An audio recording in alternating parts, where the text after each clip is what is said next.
Kakatakot Pinoy pinasuka ang kalaban. Sa mundo ng boxing sadyang minsan ay nalalagay sa panganib ang buhay ng isang boksingero, pero sa kabila ng panganib marami pa rin ang gustong maging boksingero. Marahil siguro ito yung hilig nila, o ang pangarap na maiyahon ang buhay sa kahirapan. Sa video na to ay ating matutunghayan ang laban nila Christian Araneta at Jakrawat Manjunggon na taga Thailand. Atin pong tingnan ang kanilang mga record. Si Jakrawat Manjunggon ay may record na 22 panalo, 3 talo, at may 21 knockouts. Samantala, si Christian Araneta naman ay may record na 22 panalo, 2 talo, at may 17 knockouts. Sa unang round, medyo nagpakiramdam muna ang dalawang boksingero, at maya-maya lang ay nagpalitan kaagad ng mga suntok ang dalawa. Sa round na ito ay laging nauunahan si Manjunggon at natatamaan ng mga kombinasyon ni Araneta. Samantala, si Manjunggon naman ay di nagpapahuli at nagbitaw din ng kanyang mga suntok. Maganda ang training kasi hindi basta-basta itong kalaban niya. Sa first round. Short left hands sa top 15. One of the best lightweight. And you do that, you know that left strike. Dinig yung impact. Snappy talaga yung kaliwa niya ni Hanapan ng kalaban itong si Christian Araneta. Oh, nga. Southpaw. With power. With power. Yeah, with power. Naiwasan yun ng Thai fighter. Again, the straight. When he's inside the ring, alam mo talagang matapang. Quality of boxers, no? Of course, that goes to braveness. The left straight again. Mabilis din itong Thai. Ganda ng uppercut.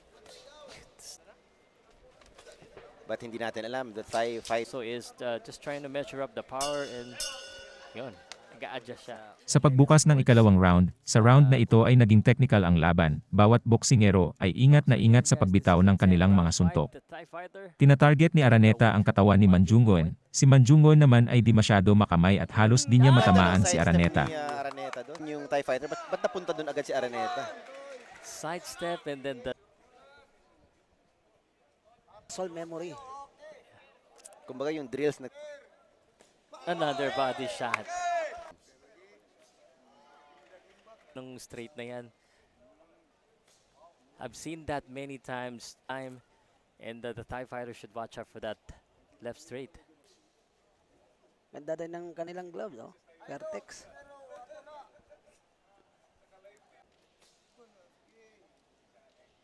Bagong-bago. Mixing it up, going to the body that time. Ganda ng snappy, oh. Oo, parang exchange ring. Pero yung sumundok, baka matamaan siya, makauntiran siya. Kasi ang bilis na makabalik ng suntok. Medyo yung thigh, medyo masyadong konti ang balik niya. Kita mo, ganda ng mga patama. The bad. Apa yan? Balik And the thigh. Pagdating sa ikatatlong round, sa round na ito ay naging agresibo itong si Manjunggon at sugod ng sugod kay Araneta. Subalit sa tuwing sumusugod si Manjunggon ay lagi naman siyang sinasalubong ng mga kombinasyon ni Araneta. Stance dito, yung umuurong dito si Christian. Ganda ng uppercut. Fighter. Yung cut. Go upstairs later on, sinasanay niya lang. That's a character of a well-experienced fight. Kasi baka mamaya i-anticipate na. And that's a good right hand from the Thai fighter. We say, Dayo, aggressive, you need to boxer. Kumbaga, maingat. Bang. Daus, daas. Nakakagulat naman yung mga birada ni Christian. Sa ika-4 na round, tuloy pa rin ang puntirya ni Araneta sa katawan ni Manjunggon. Samantala, si Manjunggon naman ay kahit papano ay nakakatama na rin ng kanyang mga kombinasyon kay Araneta. And we are not looking for that. We're looking for a good uppercut and the Thai now on the series of punches ng Thai pero nakabawi si Christian. Krawit Manjunggon. No matter, make sure I pronounce. Good body shot from Christian. That's a liver shot. I think yung Thai is... Good left hand. Sa mukha naman. Another one. It wasn't faced. Yes. Ang gagawin lang dito ni sa dikit. Yep. Left straight niya, na mas may-utilize niya yung lakas Yes. Kita mo, hindi siya So that means that the thigh needs to go inside and make. Pero he hasn't done that. Seconds.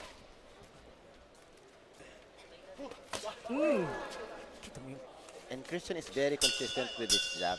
Hindi niya inaabandon. Ganun pa rin ang estilo ni Manjunggoen sa ika-5 round. Lagi niyang inaatake si Araneta, pero nahihirapan itong patamaan Be ito. the same for this Si Araneta naman ay panay banat pa rin sa katawan ni Manjunggoen. main event. Combination for the Thai. And then itong Thai fighter is going to the body. This Again, and Milan, so far as a who, He's good for close. Pag malapit siya, malakas ang talento pag malapitan. make sure that he stays within the mid-range with that jabs. Yes. Mapipilitang pumasok yung Thai. Swingin kasi medyo mahirap talaga pasukin si Christian dito. Gamit ng lateral movement. good right hook. Tapping hook. That one is not tapping. And The replay right now.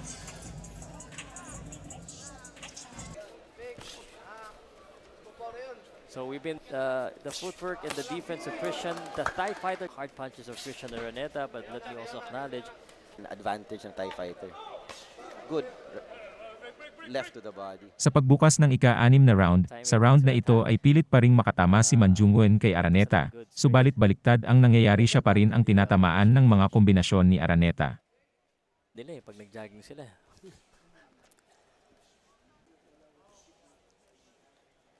And that jab, so that's good. That's a good sign. Yes, a good set. Play for the straight. Pabor sa South. Yung opponent niya is nakafocus sa straight. Naiilagan yung straight. But Or overhand. yeah, yes, it's overhand. Hindi pa tayo nakakita. You know. Saktan itong Thai.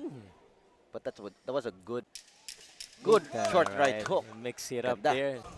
Again, shout out sa Omega Sports Promotion. Look at that left straight. Pagdating sa ika-7 round, walang humpay pa ring sumusugod si Manjunggoen kay Araneta, ngunit puro naman hangin ang tinatamaan nito. Say that Samantala, si Araneta naman ay tuloy pa rin ang patama sa katawan ni Manjunggoen. Kung makatama, Ano? Wag muna. he will go for kill the opponent. But Earliest now. not now. Not now. Not Oh, now. di pa. Ni Araneta. Pero if he keeps doing the same thing, hindi pa daw. Good right hook. Galing. Wala pang butas, di siya makahabol eh. Look at Oo. that. Kaya nga lang, puro snap yung And he has this intention.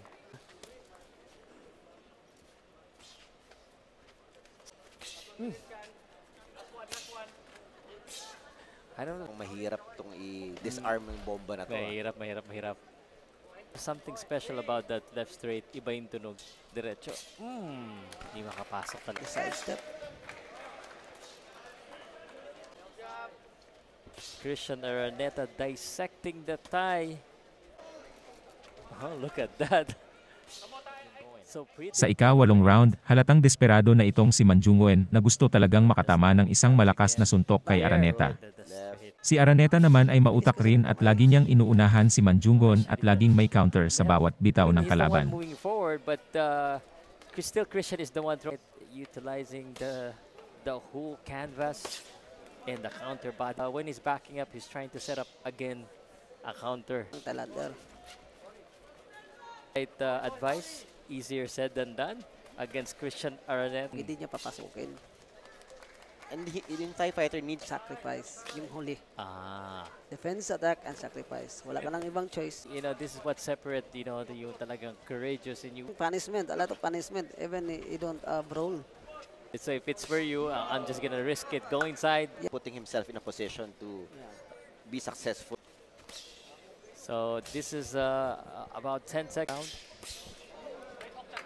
Ang kulang na lang detonation. Look at that left straight. Kahit pagod na ang dalawang boksingero sa ika-9 na round, andun pa rin ang determinasyon na manalo. Maya-maya lang ay tinamaan si Manjunggoen sa katawan at sinundan pa ng isang malupit na kaliwa at dito bagsak si Manjunggoen sabay ang pagsuka nito. Kahit anong suntok eh. Ano bang magandang... Mahirap yan eh. Ayan, combination. So, pag ganyang estilo. Tsaka, Kanina pa yan, Medyo nasasaktan siya, nakikita mo. hindi ka makapasok, hindi ka makagawa ng counter punch yan. Ayan, medyo nagkakaroon na ng participation yung crowd. Oh, binabana. Kanina pa yan. And medyo nasasaktan siya. Nakikita mo sa facial reaction niya. Nice! Yun. Left That's hand. what you were saying. Oh, head hit to Yan. Bang. And then the Chan. Tingnan natin ulit. Headshot. Another head. Di na nag-atubili ang referee at tinigil na kaagad ang laban. Panalo si Christian Araneta sa pamamagitan ng knockout. Salamat sa panonood at huwag kalimutang mag-like at subscribe. I think Hirap. The palm.